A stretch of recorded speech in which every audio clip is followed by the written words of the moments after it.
તારીખ 22મી જુલાઈ આસપાસ એક મજબૂત સિસ્ટમ બની રહી છે. ગુજરાતમાં ફરી એકવાર વરસાદી માહોલ જામવાનો છે. હવામાન નિષ્ણાત અંબાલાલ પટેલે 22 જુલાઈથી વરસાદી માહોલ રહેવાની આગાહી કરી છે. ખાસ કરીને ઉત્તર, મધ્ય અને દક્ષિણ ગુજરાતમાં આગામી દિવસોમાં સારા વરસાદની શક્યતા વ્યક્ત કરવામાં આવી છે. રાજ્યમાં કેટલાક દિવસોથી વરસાદનું જોર ઘટ્યું છે, પરંતુ હવે ફરી એકવાર મેઘરાજા સક્રિય થવાના સંકેત મળી રહ્યા છે. હવામાન નિષ્ણાત અંબાલાલ પટેલના જણાવ્યા અનુસાર 22 જુલાઈથી રાજ્યમાં સાયક્લોનિક સિસ્ટમ સક્રિય બનશે, જેના પ્રભાવથી ઉત્તર અને મધ્ય ગુજરાતમાં વરસાદી માહોલ સર્જાશે. ઉત્તર ગુજરાતના ખેડૂતો માટે આ સારા સમાચાર છે.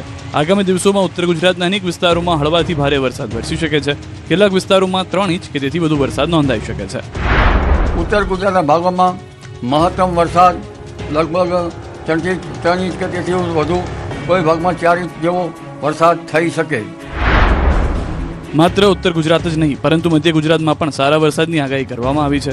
અહીં 4 ઇંચ કે તેથી વધુ વરસાદ પડી શકે છે. જો સાયક્લોનિક સિસ્ટમ વધુ મજબૂત બનશે તો કેટલાક વિસ્તારોમાં 5 થી 6 ઇંચ સુધી વરસાદ નોંધાઈ શકે છે, જેના કારણે ઉત્તર અને મધ્ય ગુજરાતના અનેક વિસ્તારો જળબંબાકાર બનવાની સંભાવના છે. વડોદરા વગેરે ભાગોમાં, મધ્ય ગુજરાતના ભાગોમાં 4 ઇંચ કે તેથી વધુ વરસાદ થઈ શકે. જો સિસ્ટમ મજબૂત હશે તો 5 થી 6 ઇંચ જેવો વરસાદ થઈ શકે. દક્ષિણ ગુજરાત માટે પણ ભારે વરસાદની આગાહી કરવામાં આવી છે. ખાસ કરીને 24 અને 25 જુલાઈ દરમિયાન દક્ષિણ ગુજરાતના અનેક વિસ્તારોમાં ભારેથી અતિ ભારે વરસાદ વરસી શકે છે. નવસારી અને વલસાડ જિલ્લામાં 8 થી 10 ઇંચ જેટલો વરસાદ પડવાની શક્યતા અંબાલાલ પટેલે વ્યક્ત કરી છે. અમદાવાદ ફટાકડા ફેક્ટરી બ્લાસ્ટ કેસના પાપી પોલીસની પકડમાં. અમદાવાદના રામોલમાં ફટાકડાની ફેક્ટરીમાં થયેલા જીવલેણ બ્લાસ્ટ કેસમાં પોલીસે મોટી સફળતા મેળવી છે. મુખ્ય આરોપી અને ફેક્ટરી માલિક મેહુલ ડોડિયાની ધરપકડ કરવામાં આવી છે. તેની સાથે તેની માતા અને પાર્ટનરની પણ ધરપકડ કરવામાં આવી છે. આ ઘટનામાં પોલીસે મુખ્ય આરોપી અને ફેક્ટરી માલિક મેહુલ ડોડિયાને સાબરમતી વિસ્તારમાંથી ઝડપી પાડ્યો. તેની સાથે ફેક્ટરીના સંચાલનમાં સંકળાયેલા તેની માતા રમીલાબેન ડોડિયા અને પાર્ટનર સાદિકની પણ ધરપકડ કરવામાં આવી છે. અમદાવાદ પોલીસના જણાવ્યા મુજબ ત્રણેયની ભાગીદારીથી ફેક્ટરીનું સંચાલન થતું હતું. 3 અલગ અલગ શેડમાં ફટાકડાનું ઉત્પાદન કરવામાં આવતું હતું. ફેક્ટરીને 4 માર્ચ 2026ના રોજ બંધ કરવામાં આવી હતી, પરંતુ છેલ્લા લગભગ 20 દિવસથી ફરી ગેરકાયદે શરૂ કરવામાં આવી હતી. એટલું જ નહીં, ફેક્ટરીમાં દારૂગોળાનો જથ્થો પણ 15 કિલોગ્રામ કરતાં વધારે હતો. પ્રાથમિક તપાસમાં સામે આવ્યું છે કે ગણેશ મહોત્સવને ધ્યાનમાં રાખીને મોટા પ્રમાણમાં ફટાકડાના ઓર્ડર મળ્યા હતા. આ ઓર્ડર પૂરા કરવા માટે દાહોદ જિલ્લાની સંજેલી વિસ્તારની શ્રમિકોને કામ પર લાવવામાં આવ્યા હતા. જોકે આ શ્રમિકોનો કોઈ વીમો લેવામાં આવ્યો ન હોવાનું પણ તપાસમાં સામે આવ્યું છે. પોલીસે જણાવ્યું કે બ્લાસ્ટ સમયે મેહુલ ડોડિયા ફેક્ટરી પર હાજર હતો, પરંતુ દુર્ઘટનાના કારણે ફરાર થઈ ગયો હતો. પોતાની માતાને હોસ્પિટલ લઈ જવા અન્ય વ્યક્તિને ઘટના સ્થળે મોકલ્યો હતો.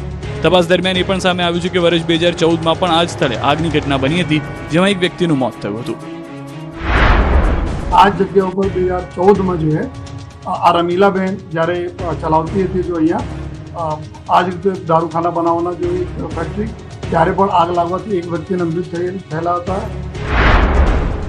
આ ઘટના બાદ વર્ષ 2020માં મેહુલ ડોડિયાના નામે ફટાકડાનું લાયસન્સ લેવામાં આવ્યું હતું, જે એક્સપાયર્ડ થઈ ગયું છે.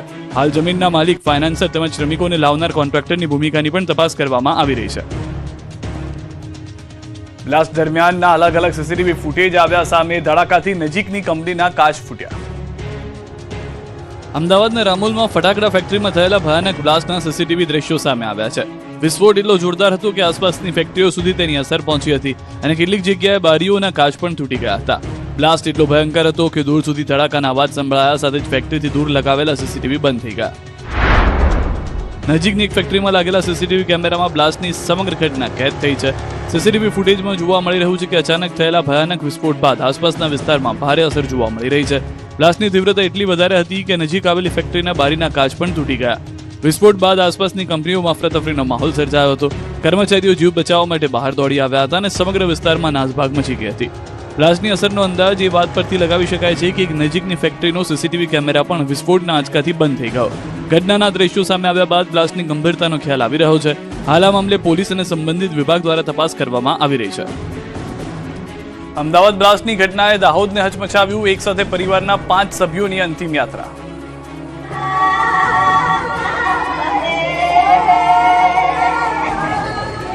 અમદાવાદની ફટાકડા ફેક્ટરીમાં થયેલા ભયાનક બ્લાસ્ટની સૌથી કરુણ તસવીર દાહોદ જિલ્લામાંથી સામે આવી. સંજેલી તાલુકાના ગોવિંદ તળાઈ ગામના એક જ પરિવારના 5 સભ્યોને પરિવારના મુખ્ય સભ્ય વગર જ અંતિમ વિદાય આપવામાં આવી અને સમગ્ર ગામ હિબકે ચડ્યું. પરિવારના વડા ગંભીર રીતે ઇજાગ્રસ્ત હોવાથી તેમની સારવાર ચાલી રહી છે. અમદાવાદની ફટાકડા ફેક્ટરીમાં થયેલા બ્લાસ્ટે દાહોદ જિલ્લામાં સંજેલી તાલુકાના ગોવિંદ તળાઈ ગામનો એક આખો પરિવાર ઉજાડી નાખ્યો. મજૂરી કરીને પરિવારનું ગુજરાન ચલાવવા માટે દંપતી પોતાના 4 બાળકો સાથે ફટાકડાની ફેક્ટરીમાં કામ કરવા ગયા હતા. પરંતુ ભયાનક બ્લાસ્ટમાં માતા અને 4 બાળકોના મોત થતા પરિવાર પર આપ ફાટી પડ્યું. મૃતકોમાં 40 વર્ષીય રમીલાબેન, 14 વર્ષીય રિંકુબેન, 13 વર્ષીય રવીના, 11 વર્ષીય શિવાની અને 4 વર્ષની નીરવનો સમાવેશ થાય છે. એક જ પરિવારના 5 સભ્યોના મોતથી ગોવિંદા તળાઈ ગામના ગામગીની છવાઈ ગઈ છે. ગામમાં શોકનો માહોલ જોવા મળ્યો. મૃતકોના પરિવારજનોનું આક્રંદ સૌને ભાવુક બનાવી ગયું છે. પરિવારજનોનું કહેવું છે કે રોજીરોટી કમાવા માટે તેઓ અમદાવાદ ગયા હતા, પરંતુ આ દુર્ઘટનાએ આખો પરિવાર છીનવી લીધો છે. ગીર સોમનાથમાં નબીરા બેફામ મંદિર નજીક બર્થડે પાર્ટીની ઉજવણી કરી ઈંડા ફોડ્યા. ગીર સોમનાથમાં નબીરાઓ બેફામ બન્યા છે અને હવે તો હદ વટાવી દીધી છે. આ નબીરાઓએ જાહેરમાં બર્થડે પાર્ટી તો ઉજવી, પરંતુ મંદિરની નજીક ઈંડા પણ ફોડ્યા હતા, જેને લઈને શિવભક્તોમાં રોષ ફેલાયો છે. પ્રભાસ પાટણમાં આવેલા વિશ્વ વિખ્યાત સોમનાથ મંદિર પાછળના વિસ્તારમાં બર્થડે પાર્ટી ઉજવવાનો વિડીયો સામે આવ્યો. યુવાનોએ મંદિર નજીક કેક કાપી ઈંડા ફોડતા નજરે પડી રહ્યા છે. સ્થાનિકોનું કહેવું છે કે મંદિર પાછળના વિસ્તારમાં આવી પ્રવૃત્તિ કેવી રીતે થઈ અને સુરક્ષા વ્યવસ્થા હોવા છતાં યુવાનો ત્યાં સુધી કેવી રીતે પહોંચ્યા તે અંગે પણ સવાલો ઉભા થયા. આ ઘટનાને લઈને પાટણ પોલીસની કામગીરી સામે પણ સવાલો ઉઠી રહ્યા છે. પોલીસની હાજરી અને સુરક્ષા વ્યવસ્થા વચ્ચે યુવાનો બેખોફ બની બર્થડે પાર્ટી ઉજવતા કાયદો અને વ્યવસ્થાની સ્થિતિ અંગે ચર્ચા શરૂ થઈ છે. હાલ સમગ્ર ઘટનાનો વિડીયો સોશિયલ મીડિયામાં વાયરલ થઈ રહ્યો છે. જોકે આ મામલે પોલીસ તરફથી શું કાર્યવાહી કરવામાં આવે છે તેના પર સૌની નજર છે. ભરૂચના અંકલેશ્વરમાં બાળકી પર હુમલા મામલે ઝડપાયા આરોપી. અંકલેશ્વરમાં 2 બાળકીઓ પર હુમલાના ચકચારી મામલે પોલીસે વધુ કાર્યવાહી હાથ ધરી છે. સીસીટીવી ફૂટેજના આધારે પોલીસે મુખ્ય આરોપી પિતા ગુરુ ઉર્ફે દેવ જેસલ અને તેમની પત્ની ભાવના દેવ જેસલની અટકાયત કરી છે. સમગ્ર મામલે પોલીસ દ્વારા વધુ તપાસ શરૂ કરવામાં આવી છે. પોલીસ તપાસ દરમિયાન સામે આવ્યું છે કે સમગ્ર ઘટનામાં કાયદાના સંઘર્ષમાં આવેલી એક બાળકી અને એક વયોવૃદ્ધ દાદીનું નામ પણ સામે આવ્યું છે.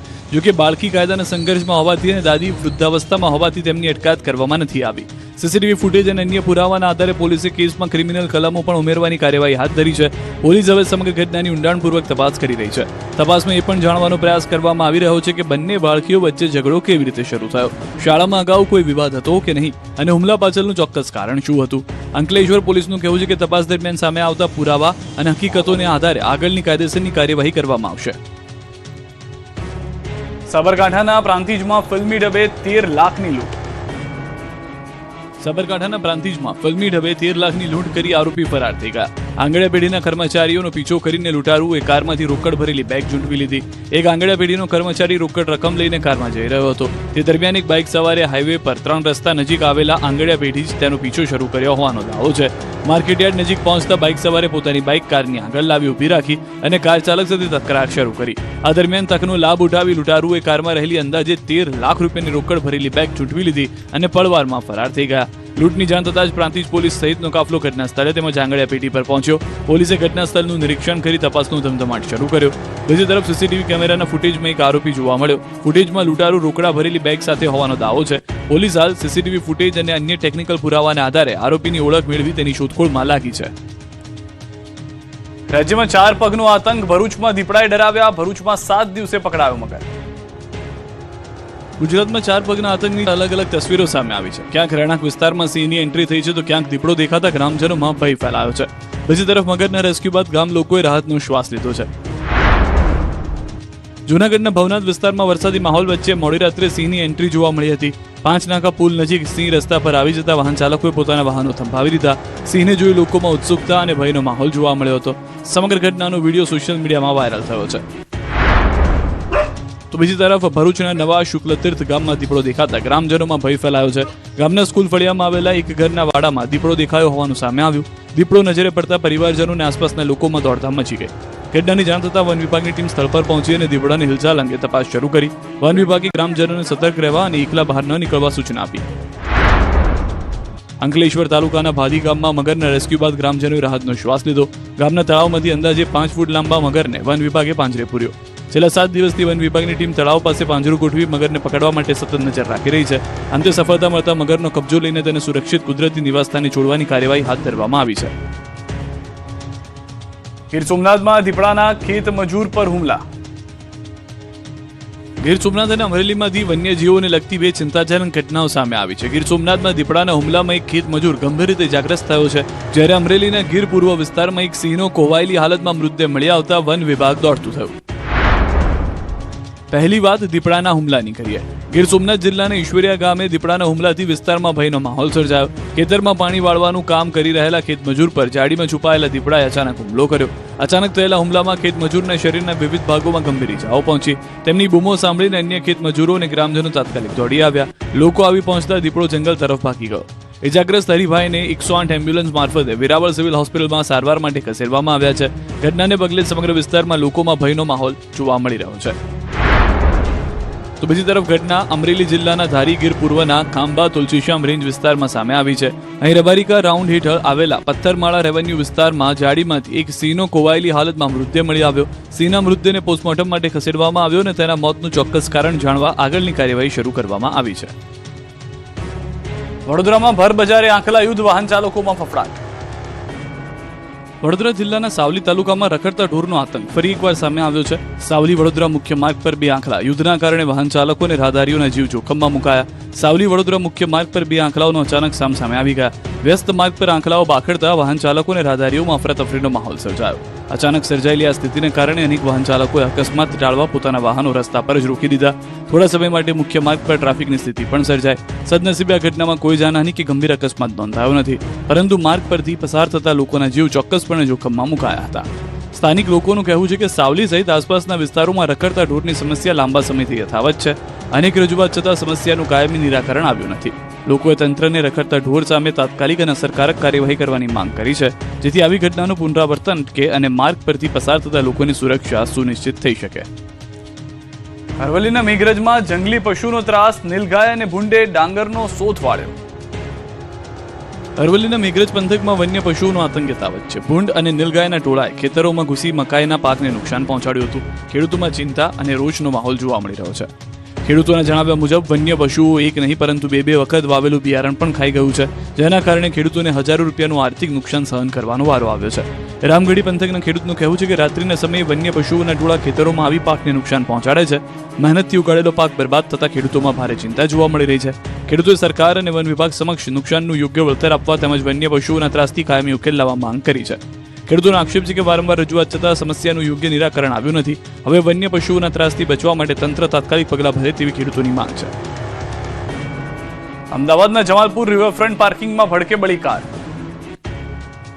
અમદાવાદના જમાલપુર રિવરફ્રન્ટ પાર્કિંગમાં ઉભેલી કારમાં અચાનક આગ લાગતા અફરાતફરી મચી ગઈ. ઘટનાની જાણ થતાં જ રિવરફ્રન્ટ પોલીસની ટીમ તાત્કાલિક સ્થળ પર પહોંચી હતી.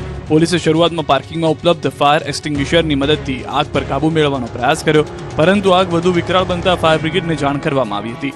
જમાલપુર ફાયર સ્ટેશનની ટીમ ગણતરીની મિનિટોમાં ઘટના સ્થળે પહોંચી હતી અને પાણીનો મારો ચલાવી આગ પર સંપૂર્ણ કાબુ મેળવી લીધો હતો. આ દરમિયાન આગ લાગેલી કારની આસપાસ પાર્ક કરાયેલા અન્ય વાહનોને પણ પોલીસ જવાનો અને સ્થાનિકોની મદદથી સુરક્ષિત સ્થળે ખસેડવામાં આવ્યા હતા, જેના કારણે આગ અન્ય વાહનો સુધી ફેલાવતી અટકી હતી અને મોટું